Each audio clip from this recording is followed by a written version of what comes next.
Welcome to the Staying Ageless podcast, a show that will equip you with the major keys to achieve extraordinary longevity.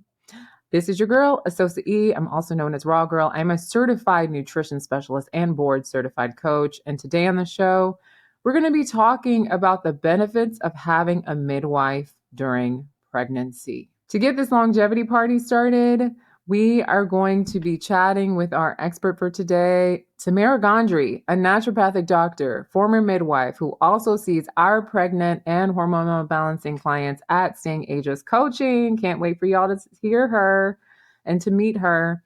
I am so grateful to have each and every one of you tuning into the show from all over the world. Shout out to listeners in the UAE, the UK, the USA, Africa. If today's show inspires you, I'm inviting you to go ahead and subscribe, okay? And leave us a review on Apple Podcasts.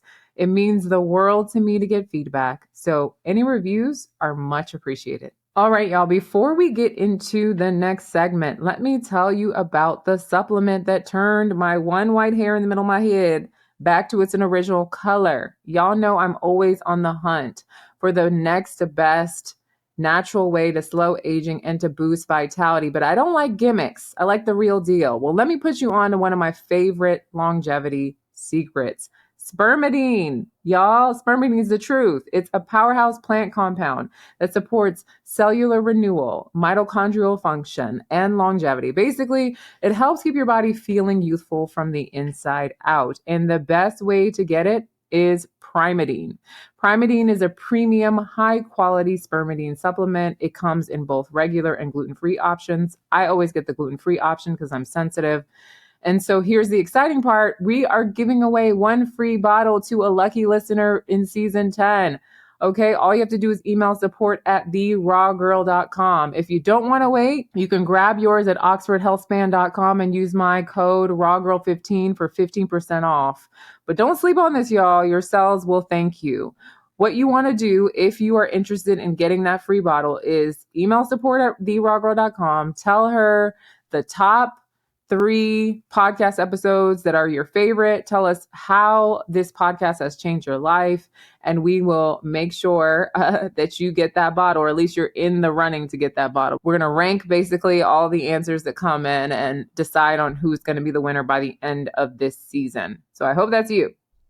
All right. Well, if you're ready to transform your health and reach your body goals in 2025, you need to come see us at Staying Ageless Coaching. All right, y'all. I'm the founder of Staying Ageless Coaching. This is where we help women reverse chronic conditions and hormonal imbalances naturally so they can live their best, healthiest lives. If that's you, child, come through.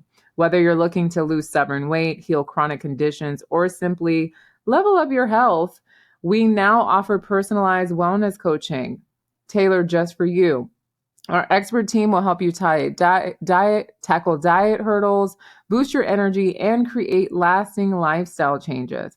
And if you need structure and more accountability to reach your fitness goals, we have the Body Goals program this year. The Body Goals Challenge is launching February 23rd of this year. For 2 months, you're going to get 4 weekly workouts delivered on our Staying Ageless Coaching app. You'll have habit tracking on that app to stay on course. You'll also get weekly 30-minute coaching calls with our fitness expert. And this is really important because you're supported from all angles. And we're also giving out amazing prizes as well to the top 3 winners. First, second, and third place winner of the Body Goals Challenge are going to receive amazing gifts. In first place, they're going to get a whole entire juicer. An interactive juice and smoothie book called Sips of Wellness.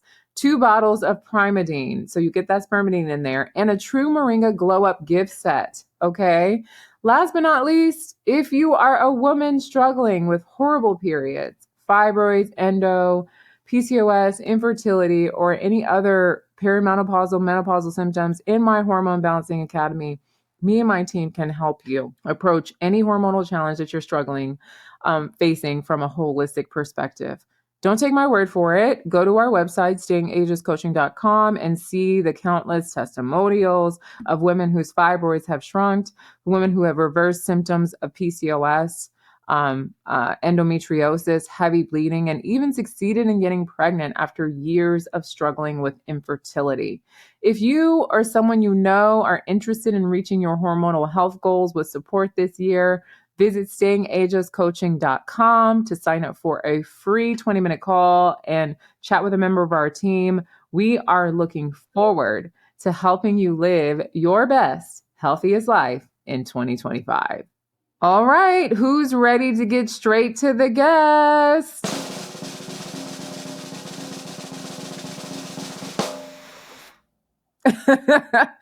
All right.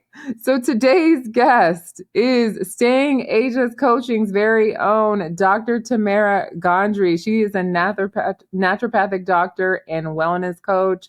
She's a former midwife. She's a seasoned and skilled herbalist. She's an author. She brings a deep-rooted understanding of holistic health. And as a faculty member at Maryland University of Integrative Health, I went there, so thank God for her life. She's dedicated to helping you heal from the inside out. Whether you need support with hormones, digestion, or overall vitality, Dr. Tamara has the wisdom and tools to get you thriving. She sees clients in our Hormone Balancing Academy, and she also sees our pregnant clients. And she's available for ongoing wellness coaching. So without further ado, let's get right into the interview with Tamara Gondre. Hi, Tamara. Hello. Hi, I'm Esosa. really excited to have you on the Staying Ages podcast today. I'm excited to be here. Thank you for inviting me. Awesome. Awesome. So for all of you guys watching, if you don't know, now you know, Tamara works with me at Staying Ages Coaching and sees some of our clients in the Hormone Balancing Academy, and she's amazing. She's also taking private clients. So if you want to get in, you better get in quick. Okay. Tamara, what do you remember at all? What led you to study naturopathic medicine? So we're talking about, I graduated from Bastyr University in 2009. Okay. So it's quite a while ago, and I was trying to figure out what it is I wanted to do with my life, right? My father was a doctor, medical doctor. He had a Oh, clinic in Brooklyn, New York, for maybe 40 plus years. I mean, wow. he trained as a pathologist in Haiti. So he got his medical degree and went to school in Haiti, and then moved to the United States and worked at various hospitals in Brooklyn and had his own practice. So I came from that background, and there's always that push. Anybody Haitian out there, always pushing you to go into medicine, doctor, lawyer, or engineer, right? That's That's not a the Haitian thing. trifecta. That's a Nigerian thing. That's like an any immigrant thing. Like literally my parents, like my dad gave me like a list of majors that I could choose from. So I completely understand what you're saying. Anyway, continue. That's So hilarious. I was hesitant to follow in his footsteps. I just didn't feel like it was my way, and that was frowned upon. Um, and then suddenly, I got this brochure in the mail about naturopathic medicine and learning about herbs and nutrition and all of that. So I thought this is more up my alley.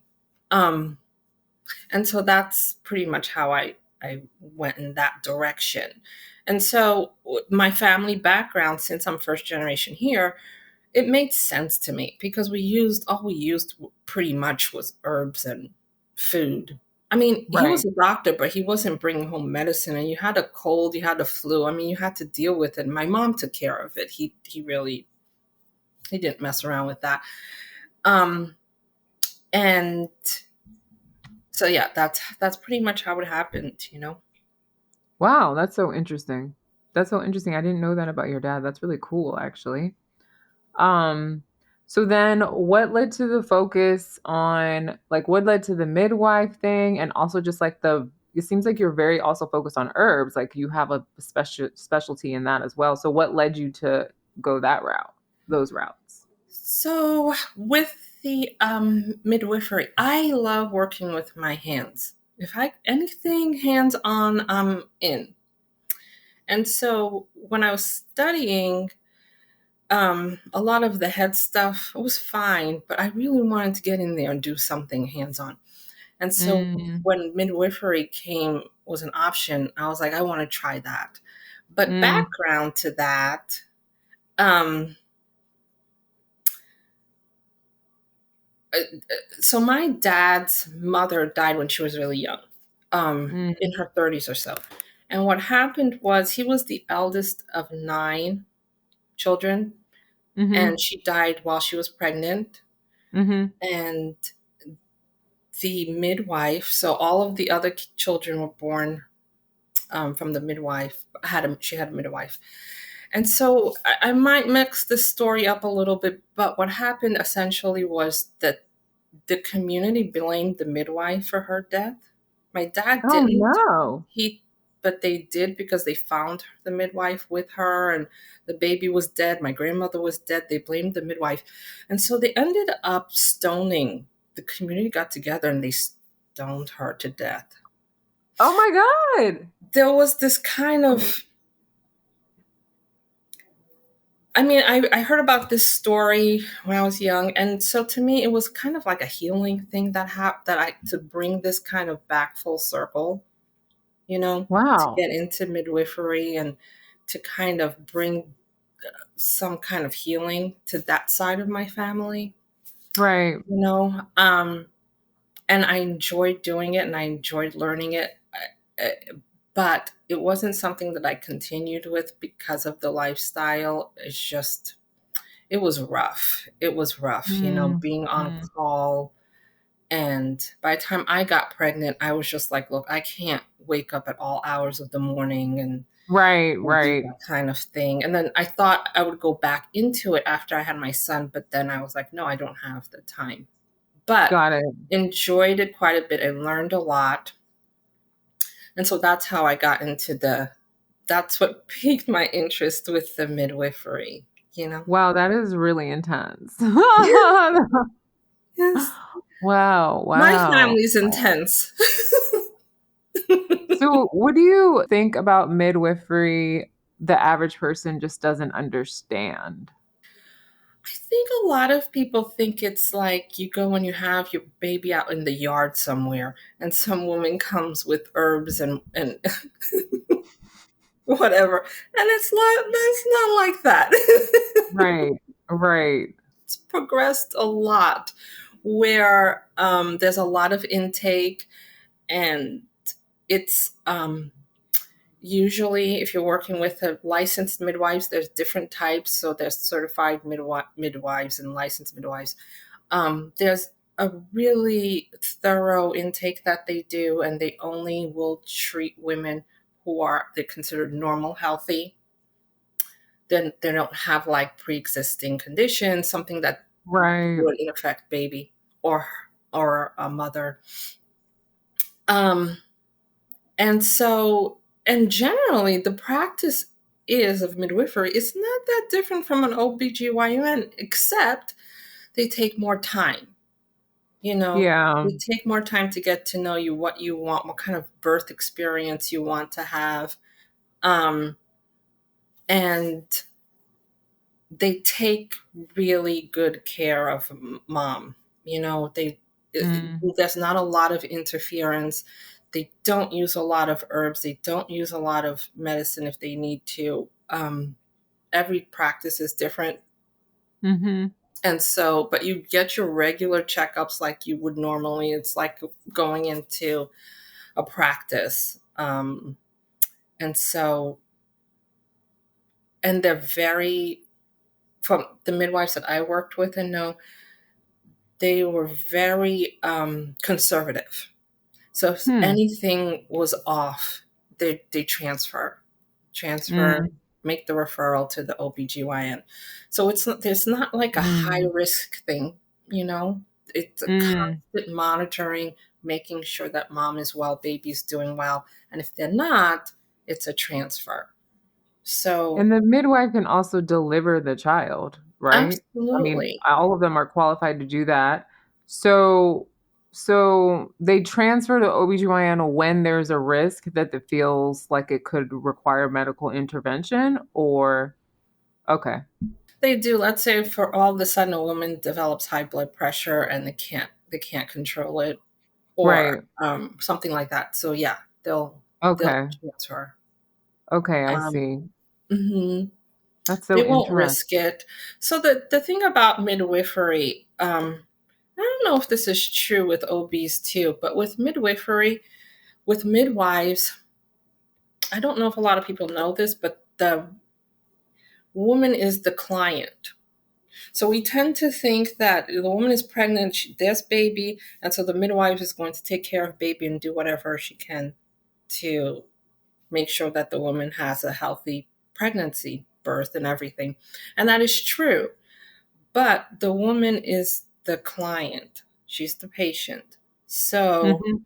what I was told when when I was practicing and learning from the women is that if it comes down to choosing between mother and baby, the midwife is saving the mother. Right. Right. Yeah.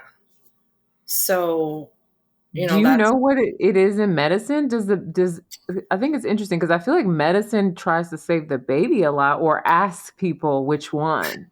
I think it's the reverse. So I heard this a few weeks ago that in the United Yeah. States, they have like their maternal death, mother's death, it's really high. They rank like number Wow. 55 of all the countries, the United States. So women Yeah. are dying, black Yes. women are dying more, three For times more. sure.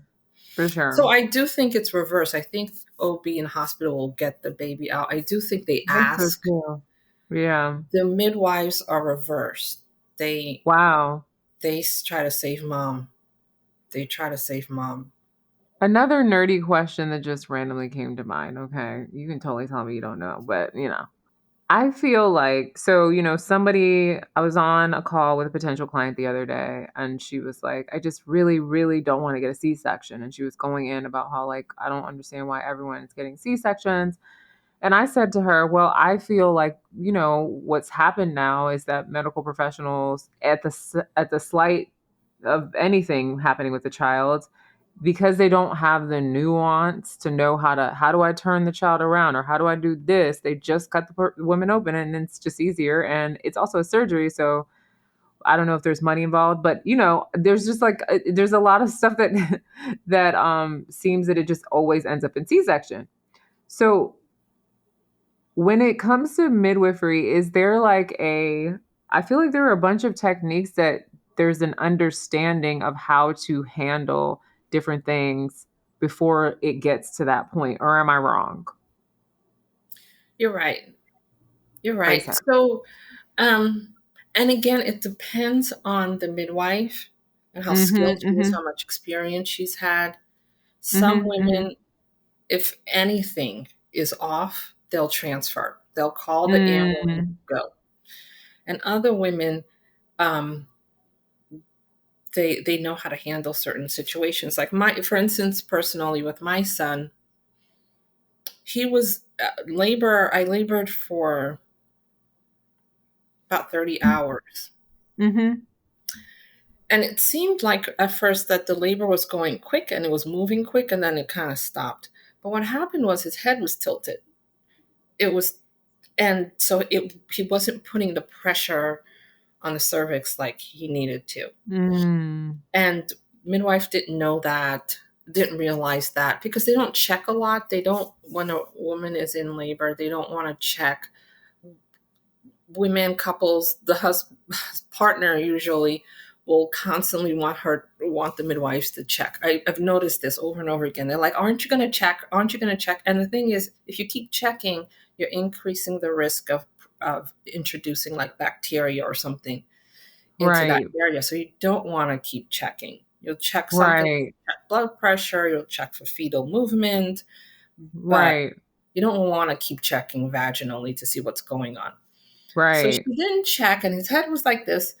And I think, especially some of the younger midwives might have transferred me, might have, but she didn't. She was like, I'm going to move his head. And I said, okay. And I said, okay. So there were two midwives there with me, and they were wonderful.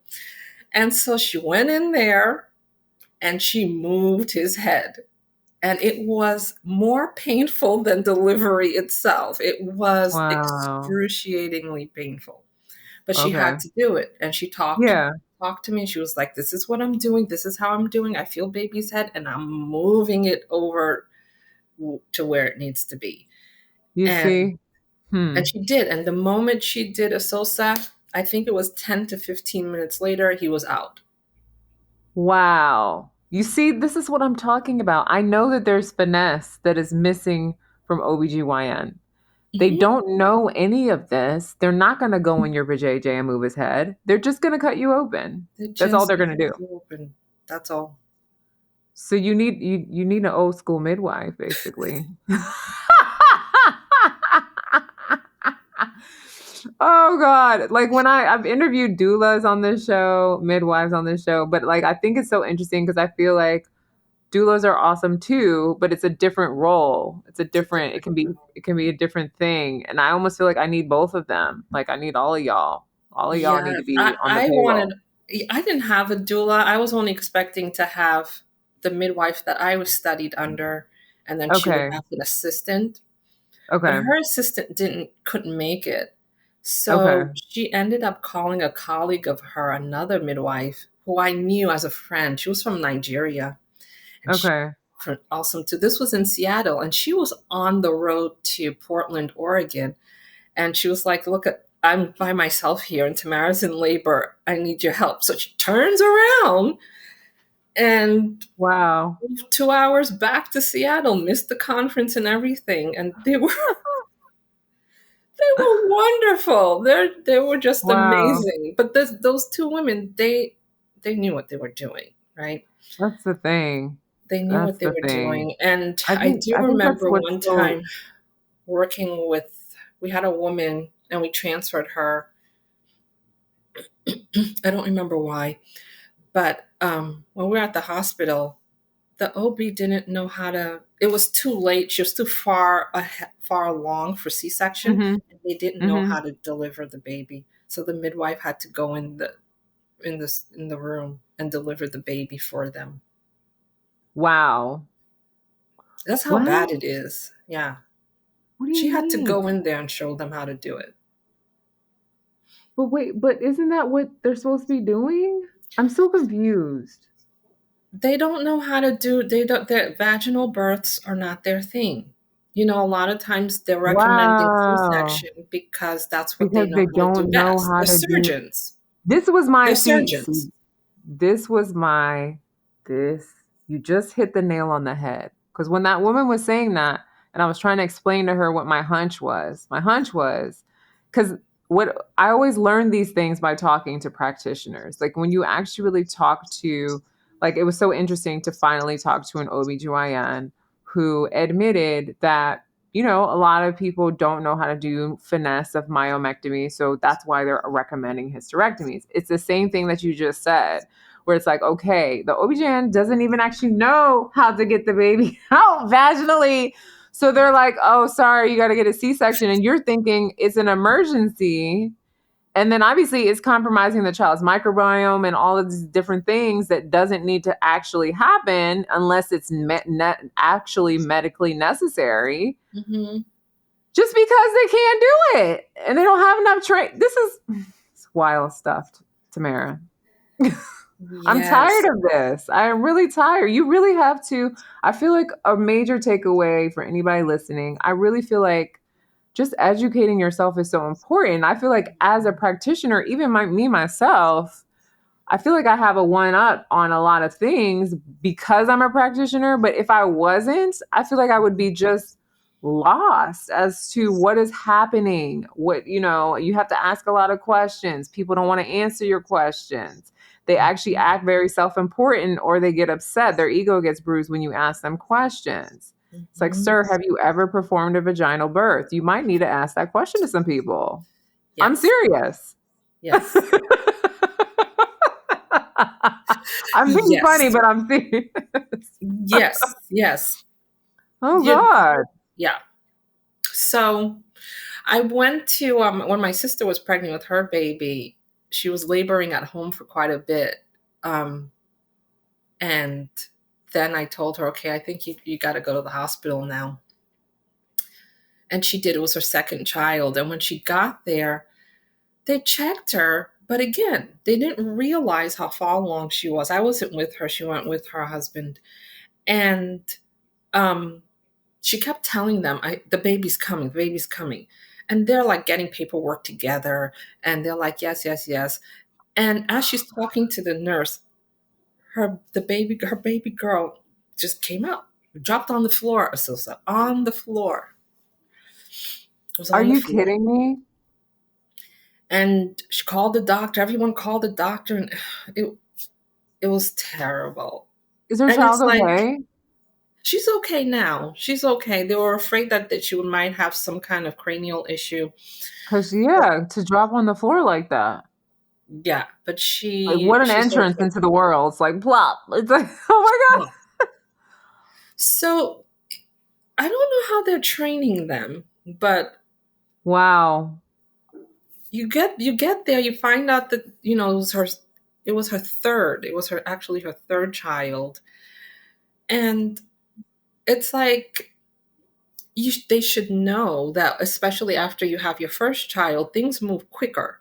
So when a Yeah. woman's pregnant first time, you have time. I mean, usually, hearing 24 hours, 12, 24 hours is normal of Okay. labor. But a third child, those ligaments are loose. Things are ready to Oh, go. is The that why body it's knows quicker? yeah, yeah, the body knows exactly what it needs to do. And so it just does it. Um, so it shocked me that they knew it was her third child. And they're like, oh, we have time. I really don't think, like you said, there's a training issue and there's a knowledge gap. And then when you add a knowledge gap to anyone who has an ego, you have a lot of other issues because then, they don't want to even admit they don't know or can't get it together. And then I also don't, because it's just so strange that it's not prioritized either from the aspect of even like, employers. Why would you want to hire an OBGYN who's never done a vaginal birth? I mean, I would ask you all kinds of questions if I was hiring you. Well, because it doesn't bring in money. The C-section brings in a lot more money That's to the hospital. that's that was my other thing. I know there's a money situation. It was the same thing for the hysterectomy. That's why they're like, let's just take it all because it's way more expensive. Yeah. So my guess See, is if there was a practitioner who was all about vaginal births, they probably wouldn't get hired. I mean, wow, it's when you put nice it if they that knew how to way. do it, but if that's what they were interested in, I don't think a hospital would be interested in that practitioner. See, but when you say it like that, that just because I've had conversations about different people about like where to give birth, and for me, the hospital has never been top on my list. But I know that whenever you're of a certain age, they're like, you know what I mean? They're like, we consider you geriatric, and I'm like, well, you just gonna have to meet me at my house because this is I don't want to hang with you guys. Like, I don't want to hang with you guys in that environment. It just seems like the wrong things are being prioritized. Let's put it that way. I feel like the wrong things are being prioritized. And I Hmm. think it's really sad because it just feels indicative of the entire problem with Western medicine in general. Hmm. The focus is off, money comes first, Hmm. empathy is lacking, training is lacking, Hmm. ignorance is high, egos are, all through the roof, and then it's just a recipe for mayhem, and then it's a recipe for not getting the care that you deserve. Yeah. um and if you're a woman of color, you got to add the racism to the mix, and ooh, it just gets really messy. Very messy, very messy. And if you go into like the history of medicine and hospitals, I mean, pregnant women is how they made a lot of their money and built their Hmm. empire, because it was, they can count on it. They can count Yeah. on it. Yeah. And they tried all sorts of devices on women, right? And scalpels and all sorts of things. Um, and so the hospitals were the testing ground, and they used pregnant women for that. And so it kind of, the tradition kind of continued, even though it's not as barbaric as it was, I imagine, back then. But how do you pull the money out? I, I I hear don't you. I don't I hear know. you. I hear you. I want to ask you one last question and then we're going to wrap this up because you're coming back again. We're going to have another conversation. This was great. Um, let's see. If I'm looking for a midwife, where do I look? Like, and how do I know that one is a good one? I know you said that there's different licenses. I always ask this question because I always want practitioners to answer from their perspective. Right. So there's a website that was known. It was called Mana. I could be wrong, to be Okay. honest with you. So, I will have to find a link for you and share it with you later. And if you can somehow link it to something so everyone I can link can it in the have. show notes in case anyone wants to go on it. Uh, Um, Um, but I just feel like I don't because it feels I know that there are some midwives in the medical system, but it's like where do I find like if I want a well, the midwife? first, right, the first step would be to find out what the regulations are and the rules are in your particular state. Every state is different. Okay. And so, for instance, in Washington State, you can be a licensed midwife, you could be a certified midwife, you could, anything's acceptable. Um, but in New York State, it's different. They don't Mhm. recognize licensed midwives. North Carolina, different. Hmm. Tennessee, where I am, is different. Every Mm. Some states, they're open to all different types of practitioners. Some states aren't. Mhm. There used to be states where it was illegal for a licensed midwife to practice. Mhm. So let me quickly kind of explain to you the difference. Like the licensed midwives, they are autonomous. They are their own practitioner, um, and they set their rules. They set their practice, kind of like how we do. Certified midwives tend to have to practice underneath a doctor or have to follow certain regulations. So there's variations. And then you have your nurse midwives. Okay, The yeah. nurse midwives, I mean, it's not that different from an OBGYN. It's just Yeah, that I it's a interviewed nurse. one and she was very sharp. I was like, "Wow." You Hmm. know. I'm like, "You Yeah. sound way more useful to me than but that's just me. Yes. So there's a struggle. Most of the states you can find your nurse midwife. Um, some of them you can find the certified. The licensed midwives are kind of a dying breed because they're the Okay. ones who learn through tradition. They're the ones who go and Oh, they learn from the grandmothers and all of that, and they learn the different skills that you were talking about, the nuances. yeah. Those are the licensed midwives.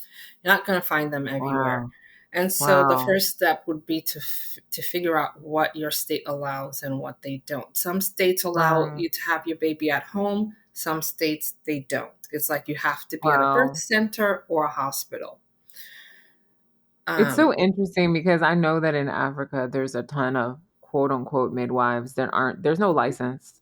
They just mhm, old women who had a lot of mhm. kids and they're like, "Oh, come through." Like, like let's like so and so's pregnant, let's go. Like, you know what I mean? It's not like there's no and it's like you kind of want that old lady. Like you kind of want that lady who just like is like in the neighborhood, has mad grandkids, has had so many kids of her own, because she's just gonna Yes. like know exactly what to do. Exactly. Exactly. So that's how the licensed midwives learn, right? That's how they learn. They Yeah. go and they travel. Most of them go overseas to Okay. work with women just like that. Okay. And they'll record how many births they completed. And some of them Yeah. will do like 120 births and then they'll come Wow. back and Wow. they'll be able to get their license depending on the state and then they can practice. Wow. Wow. But to that, a lot of them too, they tend not to take a lot of risks because they don't want anything to happen to their To practice happen. or Yeah. anything to happen to the mother. And they Of tend to be course. a lot more cautious. Of Um, course. I you know, mean, I could see that. Like, we're never really in emergency situations in our practice, and that gives me comfort actually. So, because when a baby is literally coming out, one bad decision, yes, so it makes sense to me. I would be yes. overly cautious too. I would be exceptionally cautious. I think that the confidence comes from, like you said, that some of these women have birthed over 100 babies, and so they're like, this is what we do. Like the way that you explained your birth was so epic, because like there's no way OBGYN would be like, I'm gonna turn his head, or I'm just gonna turn his head. Mm-mm. There's no way. And the final thing, when my son was born, he wasn't breathing. He was like blue and kind of limp. And um, it was so funny. I knew he was fine, even though he wasn't breathing and he just came out, and I knew he was fine. His dad was in tears. Oh my He's like, goodness. he's not breathing, which I could understand. Anyway, it was seconds, just like you said. You have to know you don't have a What to second to do? spare. So the midwife says, "Oh, pass me the oxygen." And she's like, "I'm just going to give him a few puffs." And she puts the oxygen, mask on him and puff, puff. And then he just, clenched up Wow. and he started crying and he was fine. He was fine. Wow. But if she didn't know that, Right. if That could have she's, been a whole situation. it could have been a situation. But she was totally Wow. confident. They both were. They move quick. So said they don't Wow. play around. These women who know what they're doing, they move Right. quick. Right. I love it. I love it. I love these stories. These are great stories. Okay. Thank you so much, Tamara. You're coming You're back, welcome. so get comfortable in that seat because we're gonna do another episode.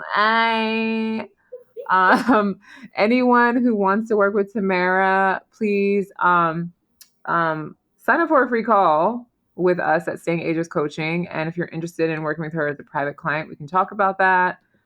She does see women in the Hormone Balancing Academy. She does see our pregnant clients, and she can also see anyone else who wants to deal with stuff holistically. Thank you so much, Thank you, Tamara. Esosa.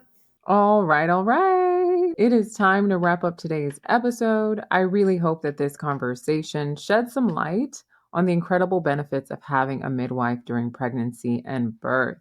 Whether you're planning for a natural birth or you're looking for personalized prenatal care or just want to feel more empowered in your journey to motherhood, working with a midwife can be a game changer. Literally can be a game changer for many women. If you're preparing for pregnancy or you're looking for holistic support throughout your pregnancy, please be sure to check out our Pregnancy Prep Academy. We have options for those who are not yet pregnant and are planning, and options for those that are pregnant. Go to stayingasiascoaching.com. My team and I are here to guide you through every stage of your journey, from preconception to postpartum wellness. As Lisa Village Smith wisely said, birth is not only about making babies, birth is about making mothers, strong, competent, capable mothers who trust themselves and believe in their inner strength. You are more powerful than you know, and your body holds deep wisdom. That's a wrap for today's show. If you enjoyed this episode, please don't forget to subscribe and leave a review on Apple Podcasts. Share this with your friends, your mama, your cousin, your auntie, whoever you know needs this information, all right? Until next time, you can also connect with me on Instagram at The Raw Girl, or visit me at therawgirl.com or stayingagelesscoaching.com for more resources. Until next time, stay ageless.